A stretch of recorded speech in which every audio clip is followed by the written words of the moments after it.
asalaamu calaykum waraxmatullaahi wabarakaatuhu dhammaan daawadayaasheena sharafta leh ee ku xiran janalkeena. Wuxuu alle subxaanahu wa tacaala nebi nuux soo diray markii ay bani aadamku bilaabeen in ay caabudaan asnaamta iyo tawaaqiidda, oo ay bilaabeen in ay waddo ka dhigtaan oo ay ku dhaqmaan kufriga iyo baadida. Wuxuu alle subxaanahu wa tacaala nebi aadam kadib soo saaray nebiyullaahi nuux calayhi salaam si uu u hanuuniyo addoommadiisa. Sidoo kale nebiyullaahi nuux calayhi salaam wuxuu ahaa rasuulkii ugu horreeyay oo uu alle subxaanahu wa tacaala u soo diray bani aadamka. nebiyullaahi nuux calayhi salaam wuxuu ahaan jiray mid qowmkiisa habeen iyo maalinba ugu yeerayay alle subxaanahu wa tacaala xaggiisa oo ugana digayay ciqaabta iyo cadaabka alle subxaanahu wa tacaala. nebiyullaahi nuux calayhi salaam wuxuu ahaa mid aanan ka daalin oo marnaba aanan ka quusanin in uu hanuuniyo qowmkiisa. balse nasiib darro waxaa raacay oo rumeeyey in yar oo fuqarada ka mid ahaa oo keliya. ugu dambayntii wuxuu nebiyullaahi nuux calayhi salaam ka quustay hanuuninta qowmkiisa. markaas buu isagoo alle subxaanahu wa tacaala baryaya wuxuu yidhi: waqaala nuuxu rabb laa tadar cala alardi min alkaafiriina dayaara innaka in tadarhum yudilluu cibaadak walaa yaliduu ilaa faajiran kafaara. wuxuu yidhi nebi nuux calayhi salaam markii uu ka quustay qowmkiisa: ilaahayow dhulka ha ooga tagin hal qof oo gaalada ka mid ah oo nool oo dhaqdhaqaaqaya. maxaa yeelay haddii aad halaagi weydo oo aad dayso, waxay waddada xaqa ah ka luminayaan addoommadaada mu'miniinta ah. dhabarkooda iyo raximkoodana kama imaanayo ilaa mid xaqa ka iilanaya oo gaalnimo badan oo kugu caasinaya mooye. kadibna wuxuu alle subxaanahu wa tacaala nebigiisa u ajiibay ducadiisa. markaas buu wuxuu ku amray in uu samaysto doon aad u weyn. kadibna wuxuu ku amray in ay doonta fuulaan isaga iyo kuwii rumeeyey oo raacay. sidoo kale wuxuu alle subxaanahu wa tacaala ku amray in dhammaan noocyada kala duwan ee xayawaanada uu ka qaado lab iyo dhadig. kadibna markii uu soo degay cadaabkii alle subxaanahu wa tacaala oo dhulka meel walba ay ka soo burqadeen biyo aad u fara badan, ayuu nebiyullaahi nuux calayhi salaam u dhawaaqay wiilkiisa si uu doonta ula fuulo oo uu uga badbaado halaagga. balse wiilkiisa ayaa ka diiday oo wuxuu ku yidhi: waxaan dusha ka korayaa mid ka mid ah buuraha si aan uga badbaado biyaha. kadibna wuxuu nebi nuux calayhi salaam ugu jawaabay: laa caasima alyawma min amri illaahi ilaa man raxim. maanta ma jirto cid ka badbaadaysa alle subxaanahu wa tacaala cadaabkiisa ilaa cidda uu alle subxaanahu wa tacaala u naxariistay mooye. markaas baa waxaa nebi nuux calayhi salaam iyo wiilkiisa soo kala dhex galay mawjadihii biyaha, wuxuuna ka mid noqday kuwii halaagsamay. kadibna ibliiska ayaa intuu nebi nuux calayhi salaam u yimid wuxuu ku yidhi: nuuxow, waxaad igu leedahay abaal aad u weyn ee waan kula talinayaa iga dhagayso, kuma khiyaamayee. markaas buu nebi nuux calayhi salaam ka xanuunsaday hadalkiisa iyo mas'aladiisa. kadibna wuxuu alle subxaanahu wa tacaala nebi nuux calayhi salaam u soo waxyooday in uu la hadlo oo uu ka dhagaysto. markaas buu nebi nuux calayhi salaam ibliiskii ku yidhi: hadal. markaas buu ibliiskii wuxuu yidhi: haddii aan aragno qof bani aadam ah oo bakhiil ah oo gacan adag iyo mid xaasid ah iyo mid isla weynin badan iyo mid degdeg badan oo wax walba ku fududaada, innaga ayaa dafna oo sida baloonigii oo kale isugu dhiibdhiibna. haddii dhammaan tilmaamahaasu ay hal qof inoogu kulmaanna waxaan ku magacaabnaa shaytaan. markaas buu wuxuu nebi nuux calayhi salaam ku yidhi: muxuu yahay abaalka weyn ee aan kugu leeyahay?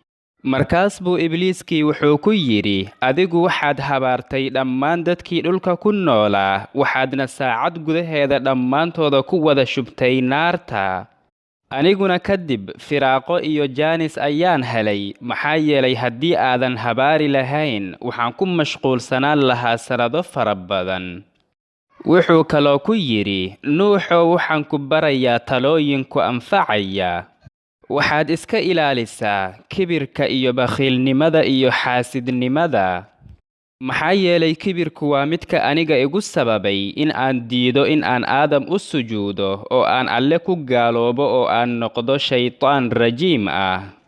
sidoo kale iska ilaali bakhiilnimada ama hanqaltaagidda. maxaa yeelay aadam markii loo xalaaleeyey dhammaan jannada iyo waxyaabaha ku dhex jira, waxaa laga xarrimay hal geed oo keliya, kadibna hanqaltaagiddiisa ayaa ku sababtay inuu halkii geed ku xadgudbo oo uu cuno. sidoo kale waxaan kaaga digayaa xaasidnimada, maxaa yeelay aadam wiilkiisa wuxuu xasday oo uu dilay walaalkiisa. markaas buu nebi nuux calayhi salaam ku yidhi, waa goormee xilliga aad qofka bani aadamka ah ugu awood badan tahay? wuxuu yidhi, waxaan ugu awood badanahay marka uu xanaaqsan yahay qofka bani aadamka ah. kadibna markii ay biyuhu yaraadeen oo nebi nuux calayhi salaam doontiisuna ay ku degtay buurta la yidhaahdo juudiyi dusheeda, ayuu wuxuu nebi nuux calayhi salaam dhulka u soo diray shimbirka la yidhaahdo tukaha si uu warbixin ooga keeno. kadibna tukihii ayaa markii uu dhulka u soo degay wuxuu ku degay raq ama mayd meel yaalla, kadibna maydkaas ayuu ku mashquulay oo dib uguma uusan laabanin nebi nuux calayhi salaam xaggiisa.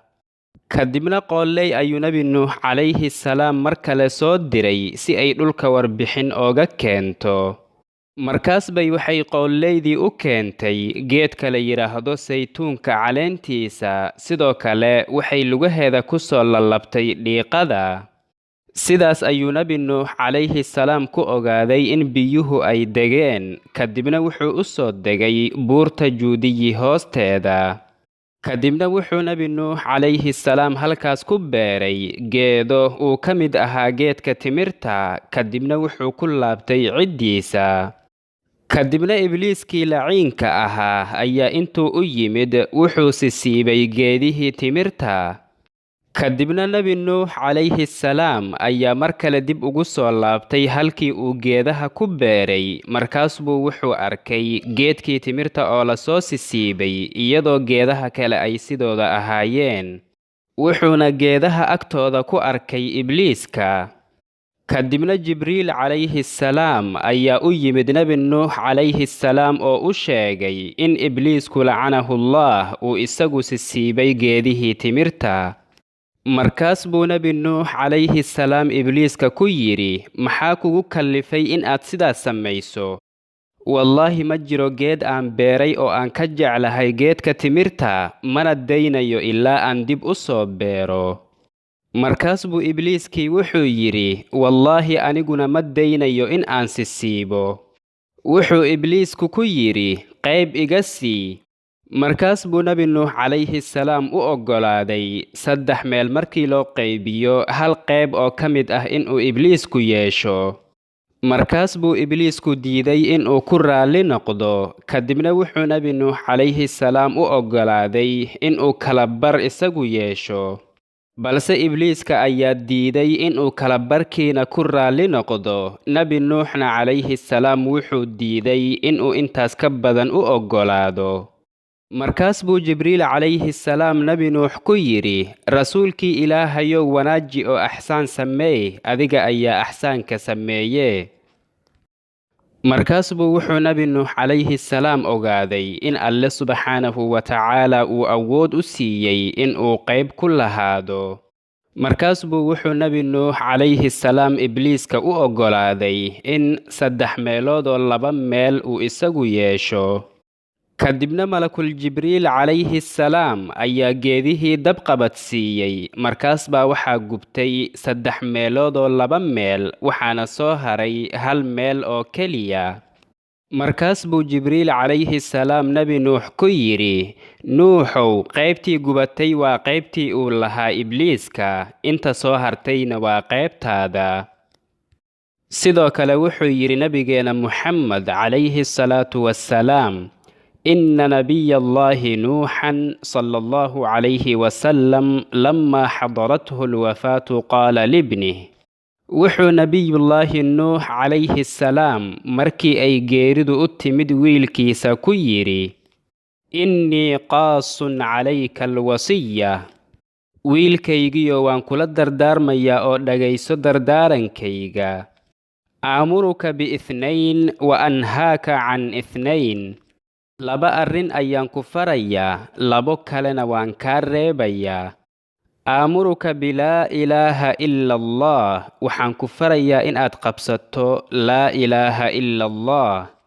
maxaa yeelay fa ina asamaawaati asabca waalardiina asabca, toddobada samo iyo toddobada dhulba, low wudicat fii kafatin wa wudicat laa ilaaha ila allah fii kafa, haddii toddobada samo iyo toddobada dhulba miisaanka kafkiisa la saaro oo laa ilaaha ila allahna kafka kale la saaro, rajaxat bihinna laa ilaaha ila allah, waxaa ka raajax noqon lahayd oo ka miisaan cuslaan lahayd laa ilaaha ila allah. walow anna asamaawaati asabca waalardiina asabca kunna xalqatan mubhama, haddii toddobada samadood iyo toddobada dhulba ay ahaan lahaayeen hal shay oo ishaysta oo aanan lahayn daraf iyo meel laga galo, qasamathunna laa ilaaha ila allah, waxaad duleelin lahayd oo ka dhex bixi lahayd laa ilaaha ila allah. sidoo kale waxaan ku farayaa subxaana allaahi wabixamdih, maxaa yeelay fa innahaa salaatu kulli shay, waa ducada aad ku gaari karto shay walba oo alle subxaanahu wa tacaala agtiisa ahaaday. wa bihaa yursaqu alkhalq, waana duco loogu arsaaqo dhammaan makhluuqaadka. wa anhaaka can ashirki waalkibr, waxaana kaa reebayaa shirkiga iyo kibirka. qiila yaa rasuula allah, haada ashirku qad carafnaa, fama alkibr, waxaa rasuulka sala allahu calayhi wasalama lagu yidhi, rasuulkii ilaahayow shirkiga waan garannay, ee kibirku muxuu yahay? an yakuuna liaxadinaa naclaani xasanaan lahumaa shiraakaani xasanaan, kibirkuma inaan lahaannaa laba kobo oo wanwanaagsan oo ay ku xidhan yihiin laba dun oo wanwanaagsan. qaala laa, wuxuu yidhi rasuulku sala allahu calayhi wasalama, maya, sidaasi ma ahan. qaala an yakuuna liaxadinaa xullatun yalbisuhaa, waxay ku dhaheen, ma in midkeenu uu lahaadaa isku joog qurux badan oo uu ku labisto? qaala laa, wuxuu yidhi rasuulku sala allahu calayhi wasalama, maya. qaal alkibru huwa an yakuuna liaxadinaa daabbatun yarkabuhaa, waxay dhaheen kibirkuma in midkeena uu lahaadaa daabbad uu fuulo? qaala laa, wuxuu yidhi rasuulku sala allahu calayhi wasalama, maya. qaala afa huwa an yakuuna liaxadinaa asxaabun yajlisuuna ilayh, waxay dhaheen ma in midkeena uu lahaadaa asxaab uu la fadhiisto? qaala laa, wuxuu yidhi rasuulku sala allahu calayhi wasalama, maya. qiila yaa rasuula allah, fama alkibr, waxaa la yidhi rasuulkii ilaahayow kibirku muxuu yahay? qaal safahu lxaqi wa gamsu nnaas, wuxuu yidhi rasuulku sala allahu calayhi wasalam, kibirku waa in qofku uu xaqa aqbali waayo oo uu iskala weynaysiiyo oo uu fududaysto oo uu baatil u arko, iyo in qofku uu dadka xaqiro oo uu dadka waxba u arki waayo. kadibna waxaa nebi nuux calayhi salaam u yimid malakulmowdka isagoo qorraxda dhex fadhiya. markaas buu wuxuu ku yidhi, assalaamu calayka yaa nuux, yaa akbar alambiyaa'i wayaa tawiila alcumri wayaa mujaaba addacwa. markaas buu nebi nuux calayhi salaam intuu salaada ka radiyey wuxuu ku yidhi, xaajadaadu maxay tahay malakulmowdo? markaas buu malakul mawdku ku yidhi, waxaan u imid si aan nafta kaaga qaado. Markaas buu Nabi Nuux calayhi salaam ku yidhi, ma i sugaysaa intaan qorraxda ka kacayo oo aan hoos ka tagayo? Markaas buu malakul mawdkii ku yidhi, haa, waan ku sugayaa. Markaas buu Nabi Nuux calayhi salaam intuu qorraxda ka kacay oo hoos ka tagay wuxuu yidhi, malakul mawdoo noloshayda adduunyada waxaad mooddaa in ay ahayd ama in ay la mid ahayd inta yarta ah oo aan qorraxda ka kacayay oo aan hoos ka tagayay oo kale. Gudagal oo fuli wixii lagu soo amray. Wuxuu yidhi markaas buu nafta ka qaaday calayhi salaatu wassalaam. Riwaayad kalena waxay sheegaysaa in malakul mawdku calayhi salaam uu Nabi Nuux calayhi salaam ku yidhi, yaa Nabiyallah, bal ka warran nolosha adduunyada. Markaas buu Nabi Nuux calayhi salaam wuxuu yidhi, waxaan u arkaa in ay la mid tahay sida nin loo dhisay guri 2 albaab leh oo albaabada midkooda intuu ka soo galay oo uu albaabkii kalena ka baxay.